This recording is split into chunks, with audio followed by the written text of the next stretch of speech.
দেখতেই লন্ডভন্ড ছবির মতো সুন্দর এক গ্রাম। চোখের পলকে ভাসছে মানুষের স্বপ্নের বাড়ি, গাড়ি ও ব্যবসা প্রতিষ্ঠান। পাহাড়ি ঢল থেকে নেমে আসা পানির স্রোত আর পাথর চাপায় নিখোঁজ শত শত মানুষ।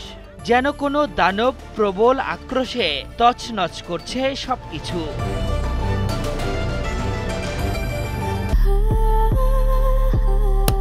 Walton Switch, stylish and elegant.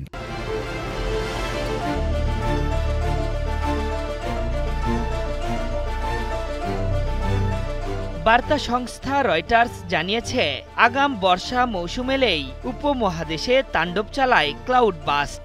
Bharat পাকিস্তানে এর প্রভাব দেখা গেছে।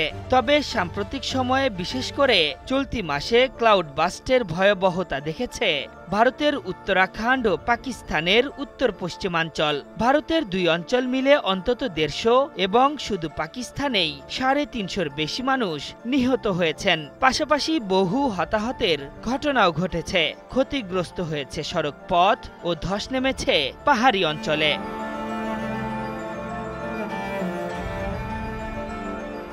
মূলত উষ্ণ বায়ু ঠান্ডা বায়ুর সংস্পর্শে এলেই ঘন মেঘের সৃষ্টি হয়।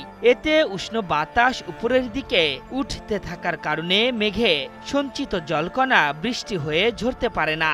বৃষ্টির জলকণাকেও ক্রমেই শুষে নিয়ে ওপরে উঠতে থাকে গরম বাতাস। ফলে প্রচুর পরিমাণ পানি মেঘের উচ্চস্তরে জমা হয়ে যায়। যখন এই ঊর্ধ্বমুখী বায়ু প্রবাহ দুর্বল হয়ে পড়ে, তখন একসঙ্গে সেই সঞ্চিত পানি প্রবল বর্ষণ আকারে নেমে আসে। উপমহাদেশে এর প্রবণতা বেশি হওয়ার কারণ হল হিমালয়ের পাদদেশে পশ্চিম দিকের আরব সাগর থেকে আসা আর্দ্রতা পাহাড়ের কারণে ওপরে উঠে যায়, যা অরোগ্রাফিক লিফট নামে পরিচিত।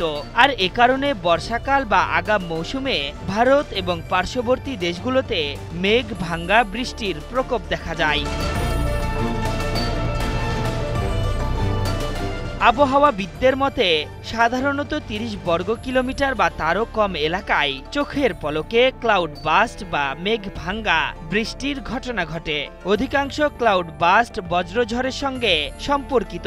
সাধারণত পাহাড়ি অঞ্চলে ক্লাউড বাস্ট বেশি হয়ে থাকে, কেননা বজ্রঝড়ের উষ্ণ বায়ু প্রবাহ পাহাড়ের ঢাল বেয়ে ওপরের দিকে উঠতে থাকে। প্রবল বর্ষণের প্রভাব পাহাড়ি ঢালে আরও তীব্র হয়, কারণ ঝরে পড়া পানি উপত্যকা ও ছোট ছোট গিরি খাদে গিয়ে জমা হয়। পাহাড়ি অঞ্চলের ক্লাউড বাস্ট আকস্মিক ও ভয়াবহ বন্যার সৃষ্টি করে, আর এ কারণে বিপর্যয় নেমে আসে পাহাড় বেষ্টিত অঞ্চলের মানুষদের জীবনে। আশরাফুল ইসলাম, ৭১।